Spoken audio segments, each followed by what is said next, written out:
Et la team, le Maroc s'impose contre le Malawi et file en quart de finale. Et je vous fais pas de danse ou de moment de joie ou d'émotion parce qu'en réalité, c'est un résultat logique. Même si là, j'ai plus de voix, il y a eu des surprises pendant le match. Il y a eu des moments où, si ma voix est déraillée comme ça, il y a eu des moments où j'ai eu des pertes de connaissance. Et ça, c'est dû au fait que le Maroc, ils encaissent un but très tôt. Donc là, le stress, il commence à monter. Donc le Maroc, ils encaissent un but. Bon, tu vois la 15e, tu dis 1-0, ok. 20e, 1-0. Et tu commences doucement à te dire, mais est-ce que c'est pas un match piège, en fait, le Malawi? Et pourtant, en termes de stats, la domination, elle est sans appel. Le Maroc, aujourd'hui, ils ont 75% de possession de balle. Ils ont 24 tirs à 4, dont 10 tirs cadrés. Et sur les 24 tirs, il y a eu 13 tirs dans le jeu. C'est pour vous montrer la domination du Maroc, ce match-là. Ce match-là, si tu veux imaginer la domination, c'est comme tu prends Sangoku contre Sakura. Il n'y a pas match. Et il n'y avait pas match aujourd'hui. Mais c'était compliqué. C'était compliqué. Parce que déjà, moi, j'ai vu la compo. J'ai vu un 4-4-2 avec El Kaabi et Nessiri. Et le dernier match contre le Gabon, ça n'avait pas donné satisfaction. Parce qu'on cherchait systématiquement la profondeur avec Nessiri et El Kaabi. Mais Nessiri et El Kaabi, sur une, deux touches, tir, ça va. Mais lorsqu'il faut dribbler, percuter, Nessiri, il sait un peu plus le faire. Mais El Kaabi, c'est pas ça. El Kaabi, tu lui mets la balle et t'attends qu'il frappe en une touche ou voire deux, trois touches maximum. D'ailleurs, El Kaabi fait pas un bon match. Aujourd'hui, le Maroc, ils ont 24 tirs. El Kaabi, numéro 9, il a un tir. C'est pas suffisant. C'est pas suffisant. El Kaabi, aujourd'hui, il y a des imprécisions techniques. Je vous parle de El Kaabi, il faut que je parle de son compère, il faut que je parle de Nessiri. Nessiri, Nessiri, avec le Maroc, tu l'insultes.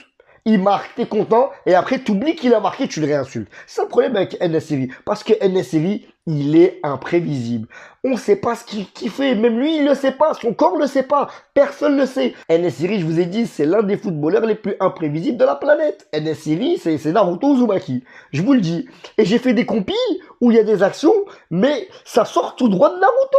C'est pas du football. Regardez.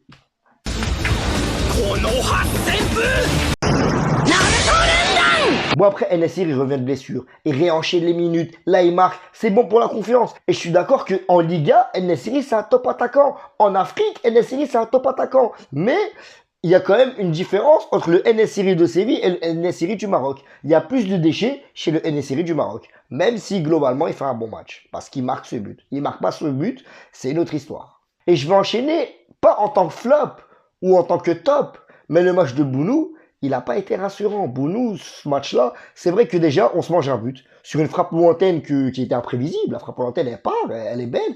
Mais Bounou, sur cette frappe-là, il a un peu avancé. Et Bounou, il fait des sorties un peu hasardeuses, ce match-là. Bounou, il n'est pas dans son match. Après, il revient du Covid. Faut lui donner le temps. Mais c'est pas un top match de la part de Bounou. Il nous a habitués à mieux. On a un autre joueur intéressant à analyser, c'est également Bouffal. Et Bouffal, il a des actions où il peut la mettre, où il peut la mettre au fond. Je vais pas vous les mettre parce que je vais me faire strike. Mais là où Bouffal, il est constant avec le Maroc, c'est cette force de percussion, cette force de dribble. Et Bouffal, j'ai l'impression, quand il est en forme, il peut dribbler n'importe quel humain de cette planète. C'est incroyable. Bouffal, il a une facilité technique, elle est déconcertante. Et on voit que Bouffal, sur le côté au Maroc, c'est létal. Donc moi, je trouve que Bouffal, il est très bien utilisé de la part de Vaïd.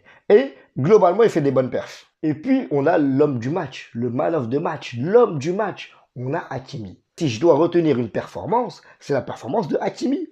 Hakimax, Hakijuninho, Hakininho. Hakimi, il est monstrueux. Mais qu'est-ce qu'il fait pas Hakimi ce soir? Hakimi, il sur le côté, il dribble, sur le côté, il revient en défense, il percute, il envoie des centres, il met un coup franc magnifique. Hakimi, sur ses 4 derniers coups francs au Maroc, les 4 ils sont cadrés. Les 4 ils sont cadrés. Et on a 2 buts. Mais c'est incroyable. Mais là, au moment où je vous parle, Di Maria, il doit le bloquer sur Snap. Parce que toute la hagala qui lui a fait Di Maria, hein, à savoir la donner que à Messi, à le dénigrer, c'est du harcèlement au travail ce qu'il a fait Di Maria. Et là, Hakimi lui rend bien. Parce que moi, dans la hiérarchie des coups francs au PSG, je suis désolé, mais Hakimi, il est rentré comme Marwaloud dans le rap. Voilà, il a cassé la porte. Je suis pas extrêmement fan de Marwaloud, mais c'est la comparaison que j'ai trouvée. Voilà.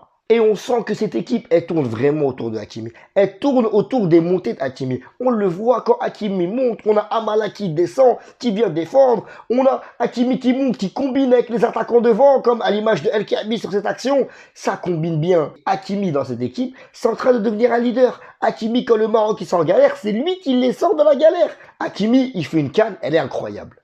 Voilà la team, c'est tout pour ce débrief. Le Maroc s'impose et file en quart de finale. Du coup, le Maroc, il avance dans cette compétition-là. Ce match-là, ils l'ont globalement dominé, même s'il y avait des actions qu'ils n'ont pas concrétisées. C'est dommage. Là, maintenant, par contre, il n'y a plus de petits matchs. Là, c'est terminé. Là, maintenant, c'est que des gros matchs. Là, potentiellement, demain, il y a la Côte d'Ivoire et l'Égypte qui jouent. T'affrontes le vainqueur. Puis, potentiellement, t'affrontes le Cameroun en demi-finale. Et le Cameroun, if I speak. Et en finale, tu peux tomber ou la Tunisie ou le Sénégal. Deux équipes qui sont reloues à jouer. Deux équipes qui sont fortes. Donc là, le Maroc, c'est maintenant qu'on va voir leur progrès. C'est maintenant qu'on va juger le projet de Vaïd. C'est maintenant. Là, t'affrontes plus le Malawi ou d'autres équipes comme ça. Même si à certains moments, on a stressé devant le Malawi, devant le Gabon ou devant d'autres équipes. Là, maintenant, t'affrontes des top équipes africaines. Et si tu passes ce parcours-là, si tu bats ces équipes africaines, le Maroc sera sans conteste la meilleure équipe d'Afrique. On n'est pas encore à là, mais on peut se projeter un petit peu. Voilà la team. Abonnez-vous, likez, commentez, mettez la petite cloche pour ne rien rater. Mes réseaux sociaux sont sur le côté. Merci de votre soutien. Bientôt les 1000 abonnés, on y croit. Salut la team.